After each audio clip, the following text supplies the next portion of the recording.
Kenny Omega is the new AEW Men's World Champion. We have a new international champion as well, as Kyle Fletcher defeats Takeshita. Willow Nightingale returns to AEW and gets herself a title shot. And could Sheamus join All Elite Wrestling? We'll talk all about it.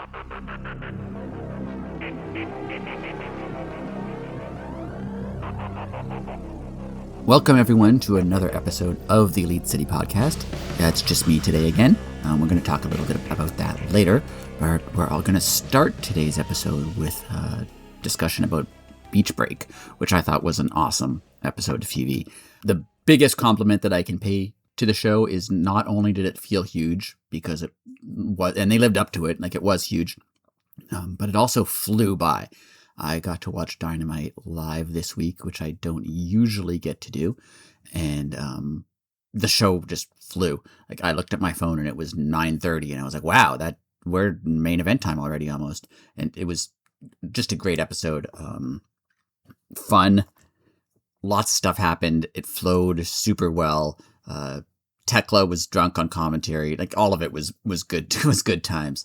I loved the venue. I don't know how great it would have been to actually watch the show, because first of all, it was apparently super, super hot, but also, if you're not in the first couple rows, it doesn't seem like there was a lot of height to a lot of those other seats. They were kind of just chairs on the slight grade. So it's not like you were way up high, and, if you were behind someone, you probably couldn't see very well, especially people standing up. But the venue looked great on TV. The set looked awesome. I love the Bash at the Beach. I mean, Beach Break is essentially the spiritual successor to Bash at the Beach. I mean, the first one was called Bash at the Beach until WWE put a stop to that. But the beach chairs, the sand, the general theme of the show was, really fun. I really enjoyed it. Now, we're not going to go match by match or segment by segment or anything here. This is not a full recap show. The show started, in ring with Ciampa versus Jericho, who we can't call Chris Jericho anymore. It's just Jericho, to the point that it annoys me. Like, commentary, I'd be like, and that's a great shot by Chris. I mean, Jericho, like, we all know his name is Chris Jericho. You're branding him as Jericho, fine. But, like, fine. Okay. The match itself was really good. Better than I expected it to be. I've had my problems with Jericho over the years. But, match was really good. I enjoyed it. Lots of good spots. Ciampa does seem a bit less cool now that he's had this feud with Jericho, in my opinion. And after what happened at the end, where he, won the match, but he attacked him and tried to use a drill on him for some reason, I feel like this feud's continuing because it is a Chris Jericho feud in AEW, and that's how Chris Jericho feuds work. He loses a match, but then something happens, and then they have another match, and now it's 1-1. So now they need to have another match, and soon it's 6 months later. So hopefully that's not what happens, but I do definitely see them matching up again at Redemption, especially because it's in Montreal, which, all of Canada is one place, according to a lot of people and according to wrestlers. I will understand that Canadians get more cheers in Canada. Another thing I really enjoyed on this show was the red herrings that they kind of threw at you throughout the night about whether or not Kenny Omega was going to win the title. The first one was, Ospreay and MJF having that backstage segment where MJF was like, you wanted to restore the feeling. The feeling was me all along. I'm the real star in this company, blah, blah, blah. I'm the world champion. And Ospreay was like, yeah, you're not one of the greatest wrestlers in the world. You're not even in the top 50 because you cheat all the time. And that kind of got under Max's skin because, he wants to be considered the best, but he does cheat all the time. So they got in a little brawl. I liked the segment. I thought it was good. And it did kind of throw you off. Like, oh, I thought it was going to be Omega and Ospreay, but now they're continuing an MJF Ospreay thing. So maybe that's going to continue. I liked how they threw you off there. Another way they really threw you off, I was texting Lasco throughout the show, and one of the things he said was, oh, when Kyle Fletcher beat Takeshita, that means Omega's not going to beat MJF because they're going to do 2 title shots on the same show. Like, that's not likely. And I agreed, but it was not likely, but it did happen. So Kyle Fletcher beat Konosuke Takeshita, which surprised me at first because Takeshita hasn't really had a real reign with the belt. He kind of just he took so long to get through that feud with Okada and then had a great match with him. and then became international champion, and then yada, yada, yada. Now he loses it. I know that he's going to the G1, and that explains why they had him lose the title. That makes perfect sense. And the match itself was awesome. Like these guys are some of the best wrestlers in the world. They're future world champions, both of them, and they have chemistry with each other. That's incredible. There were some stunts, some spots there, like on the apron, that were incredible. That were, would kill me if I tried to take one. And they just continued with it. So that was a great match. I expected it to be a great match. It lived up to the hype, I believe, and I really enjoyed it. And I feel like they're going to have another one in the future based on what happened afterwards, which was Mick Foley coming down to the ring to interview Kyle Fletcher. And, Foley started off with like, that was a great match. You did a great job. And how did it feel to finally beat your former friend, Takeshita? And Kyle Fletcher was like, he's not my friend. He never was my friend, which I thought was really funny. I enjoyed that. I also really enjoyed that. We've talked about this before, how Mick Foley puts people over while putting the angle itself over as well. It's one of the knocks I have on people saying, MJF's not a great wrestler. Ospreay, put an addendum on it, being like, you're not a great wrestler because you cheat all the time. Because just saying, oh, you're not a great wrestler, you suck, you're crappy. First of all, if you suck, then when I beat you, that doesn't mean anything. But also, he's the AEW champion. If he sucks, why is he the AEW champion? Right? So I like that Mick Foley was just like, that was a great match. You are great wrestlers. I respect you. And then Don Callis came in and was just like, you're taking TV time away from young talent. You're a veteran stealing their glory. And then Foley was just like, no, as a veteran who is experienced and who has been through this all, when I praise a match like that, I mean it. And the fans know that fans put stock into what I'm saying. So I thought that was really great. Then he threatened to kick his dog shoe up Callis' ass. So that was a thing that happened. This segment I really liked because then Kevin Knight came down and then Andrade came down and Andrade was like, I want a world title shot. They're like, well, not only can you not have a world title shot, you can possibly have a national title shot if you win another match. Like that. I forgot the national title was a title until they talked about it, which is a problem. I mean, I've said a bunch of times AEW has too many belts. I'm not going to go into it again, but like AEW has too many belts.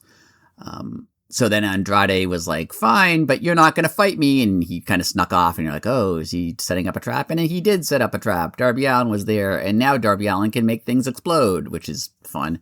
I sound like I'm making fun of it, but the segment was generally fun. I really liked how they went from the Takeshita Kyle Fletcher match to Kevin Knight and his quest to want to be world champion to Andrade and his quest to want to be on world champion. And then they involved the national title, and then they involved Darby Allin and Kevin Knight. Like that was the whole thing was real. It was really good. It flowed really well. I love when wrestling shows have segments flow from one thing to another instead of like, this is segment A followed by segment B. I really like how they flowed through all of it all. And I really like that it showcased a lot about AEW. Like they have talent. I mean, in that one segment, you had Takeshita who was beaten. You had Kyle Fletcher. You had Kevin Knight. You had Andrade. You had Darby. Those are all guys who are upper echelon guys in AEW who will be competing for championships. And it really highlighted and showcased all of them, which I thought was really good. We had a Death Riders match. Good Death Riders match. Mox has a tendency to not squash people too much. Like I appreciate him not squashing people. He doesn't want to go in and, beat a guy in 5 minutes. I get that. And I appreciate that. And he wants them to look good when he wrestles them. That's good. But there are some times like where he's matches on Collision that are like 15, 20 minutes long. And you're just like, I know Mox is going to win this match. This doesn't have to be 15 minutes long. This match, him and Ospreay against the Workhorsemen, who I think the Workhorsemen are great. Match was great, about 10 minutes long, and it did what it needed to do. Good match. I liked it. Then we had the Casino Gauntlet match for a shot at the Women's World title at Redemption. As they proposed this, I thought it was weird because my first line of thinking was, why are they having it's Redemption? We know who the world title competitors are going to be at All In.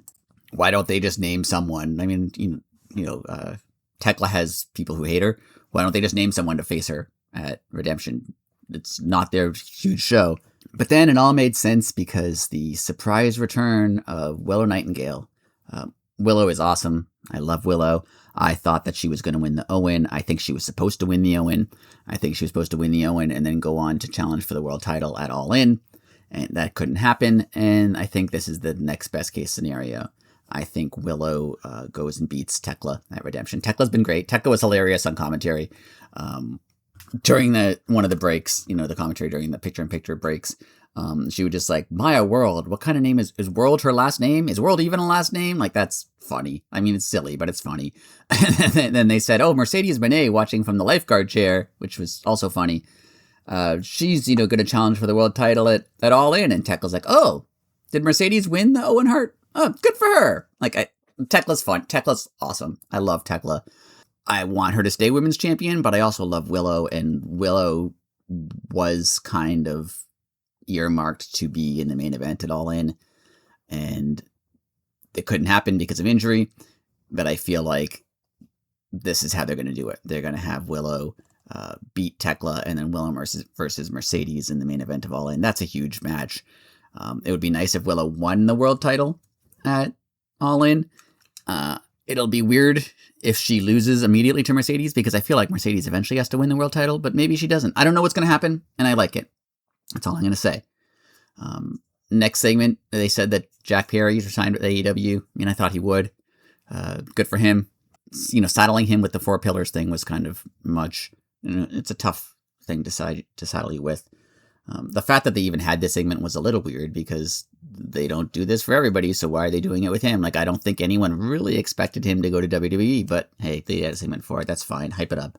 Luchasaurus talked, which to my knowledge should be a huge story, because I don't think Luchasaurus has ever talked on AEW TV before. I think he's just growled. And that's, now he's talking, which was fun. And I think that should be the huge story. It's like when Hook talked for the first time. Like, wow, that should be a huge deal. I'm happy. I like Jack Perry. He's fine. I do think he needs to stop trying to be like tough guy badass with a knife who's like, I'm live in the woods, I'm scared. Just be yourself. That's not who you are. You're kind of cocky. You're like, I think if he leaned in more to like the cocky rich kid, make himself the chosen one, make himself the, I'm friends with the elites. My father was a movie star. The kind of stuff that he was doing when he first turned heel initially, I think that works better for him than his like growly knife angle. But hey, whatever. Let's see what works here. And then we got to the main event, Kenny Omega versus MJF. Great match, as everyone expected it to be. I really did enjoy that this event was clearly, received some sponsorship money from Florida, St. Pete, Clearwater, Florida. They ran kind of an ad for them being like, we have great shopping districts and wonderful beaches. Like, that's cool. Like, it was the kind of ad that like it took 2 minutes and they put a logo on the screens for most of the show, but it didn't like overwhelm the show. So that's fine. But I love that they sponsored it, for the tourism bureau sponsored it to get people to travel to the area. And then the announcer spent the whole night being like, it's so hot here. This is unbearable hot heat. Like, come to this wonderful taste, but it's super hot. And also MJF is going to insult it before he comes out. He's going to say it's, not favorable things about the area in his introduction. So that was funny. Match itself, great match. MJF, the year he's been having has really established him as a great heel, really established him as one of the best in AEW, really established him as one of the best wrestlers right now, in my opinion. He's moved his persona from, I'm going to make fun of your sports team and call you ugly, to have a bit more depth. He's great in the ring. He has, physical charisma. You see him and like, he seems like a world champion. Like, everything about MJF has been great. But it was great to see Kenny win. Kenny Omega, is a great wrestler, obviously. He's a veteran who everyone kind of loves, so that's really cool that he's a world champion. I really thought that the main event of All In should be Ospreay versus MJF, should be super face Ospreay versus super heel MJF, because that seemed like fitting, and with the year that MJF had, he deserves it. But I may have mentioned in the past once or twice that I was at Forbidden Door in Toronto, and on that show we had Kenny Omega versus Will Ospreay, And that was one of the greatest things I've ever seen in my life. Like, their match at Forbidden Door was incredible. They also had a match in New Japan. Incredible. If this match comes anywhere close to those matches, and I don't know if it will because, Kenny's older and Ospreay's been injured, but I think it will. It could. If it comes anywhere close to those matches, it'll be, in my opinion, possibly instant match of the year. Like, that's a huge, huge match between two huge, huge guys, and it deserves All In. One thing that I'm a little interested in is they're both faces, right? Everyone loves Kenny Omega. He's, purposely put himself on a face run, being like, the last time I won the title, I don't like the person I became to win the title. He didn't hit MJF with the belt yesterday because he wants to be the good guy. He wants a good guy reign as champion. And then Ospreay is, first of all, beloved, and especially in England, he's going to be beloved. I do think he needs to break up with the Death Riders before All In, because he kind of still has that little shades of gray aspect to him that might work against Kenny because it's face versus face otherwise. But Ospreay's not going to be the heel in the UK. So just turn him super face, have it be like a feel good story of like two excellent wrestlers who kind of have personal issues with each other, but they both just want to be the best wrestler in the world. I know Ospreay got the vaunted patch, which now is suddenly a huge deal. I don't recall ever seeing a Death Riders patch or hearing about a Death Riders patch ever before, but suddenly now it's a big deal. Him being invited to join the Death Riders is a big deal, but making it about a patch is a little odd to me. But what are you going to do? I'm excited for the match. I thought the show was really good, and I'm excited for the way things go forward with AEW. Now, right before we go, Sheamus, it was announced this week that Sheamus is parting ways with WWE. It's still not 100% clear if his contract ran out and they offered him a new one and he said no because the money was less, or if they tried to restructure his contract and he left. I feel like the restructuring might be possible because I did see reports that like 2 years ago he said he signed a 5-year deal, and 2 years ago was not 5 years ago, obviously. So maybe they New Dayed him and they tried to get him to restructure. Either way, obviously talks immediately jumped to whether or not he should go to AEW.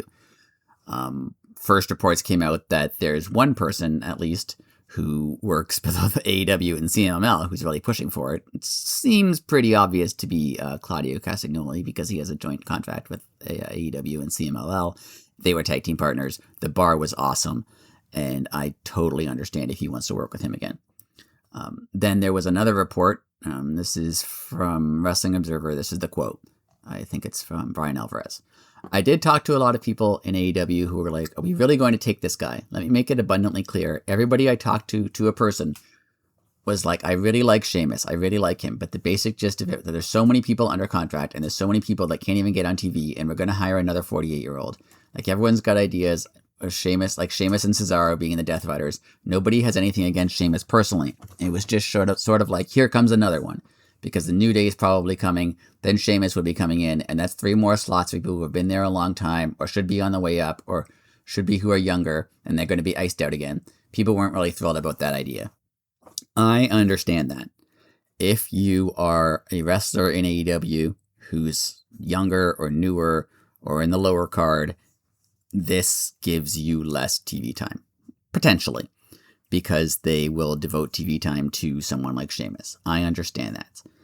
But in the same sense, I'm always reminded of like when Bryan Danielson and Adam Cole signed and people were like, but what about the other wrestlers? They don't get pushed now. That is true. But I'm sorry, Bryan Danielson and Adam Cole should receive more TV time than like the Dark Order. And that's not a knock at the Dark Order, but those guys are bigger stars than them, and AEW was right to prioritize those stars. I am not saying that Sheamus is Bryan Danielson. He's not. Bryan Danielson is one of the greatest wrestlers of all time. Sheamus is quite good. I understand if you're in the company and you think, hey, I don't like this, it could take away my time. I understand if you're a fan of some of those wrestlers and you're like, hey, my guy might not be in TV as much anymore because this other person's coming in. However, we've seen time and time and again that age doesn't mean as much in modern wrestling as it once did. 48 years old in the 90s was old. I mean, Ric Flair in 1998 was 49 years old, and he was considered at the end of his career. Hulk Hogan, when he went on his run as Hollywood Hogan in 1997, the NWO, was 44. Again, old. 4 years after that, was 2001, 2002. He was old. He was not someone that you wanted to see wrestling. 48 years old is not the same 48 years old as it was then. Sheamus has had injuries, but I was listening to Simon Miller, podcaster, YouTube creator, What Culture personality. And he said if Sheamus at 48 years old can wrestle safely and can wrestle a style that's entertaining, his age doesn't mean anything. And I agree with that. This is not professional sports where once you're 40, 45, you're not going to be able to contribute. Wrestlers who are in their 40s are still able to contribute in modern wrestling.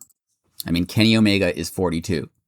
That's not 48, and Kenny Omega is obviously at the end, tail end of his career, but 42-year-olds weren't the same in the day as they are now. And I mean, that's not even my real point. My real point is no one says that Sheamus should come in and start main eventing pay-per-views. No one says that after All In, when Ospreay or Omega wins the match and they're the world champion, that their next opponent should be Sheamus, and Sheamus should have a lengthy program with Will Ospreay. At least no one reasonable is saying that.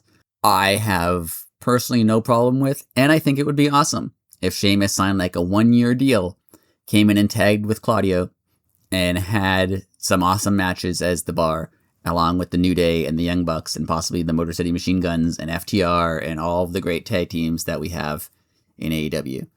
I think that there's no problem with that. I think him having a 1-year short deal where he works a match a month isn't taking away that much for anybody else, and there's always opportunities to move up. I mean, AEW has countless number of main event level wrestlers right now.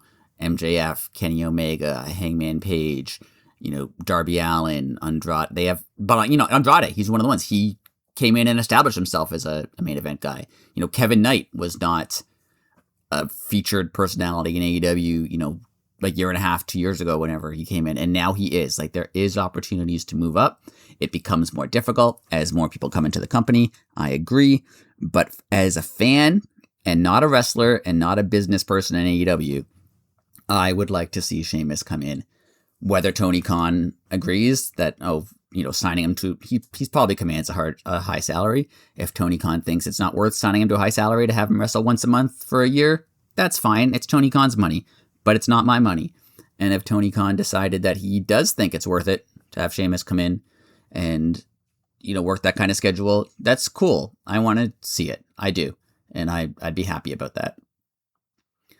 Right before we go, the only other thing I want to say is we have been a bit inconsistent with our episodes recently. There's been a wide variety of reasons for that, which we'll probably go into later. So if you're listening now, thank you for sticking with us. Thank you for continuing to listen, even when it's just me doing podcasts. Things may continue to be a little inconsistent going forward. I'm not sure how or when we'll go back to a regular schedule, but we're hoping to. And in the meantime, thank you again for listening. Follow us on social media at Elite City Pod everywhere. Like, share, subscribe, comment, get notifications, tell your friends, all those things. That would be awesome. Thank you so much, and we'll talk to you soon. Later.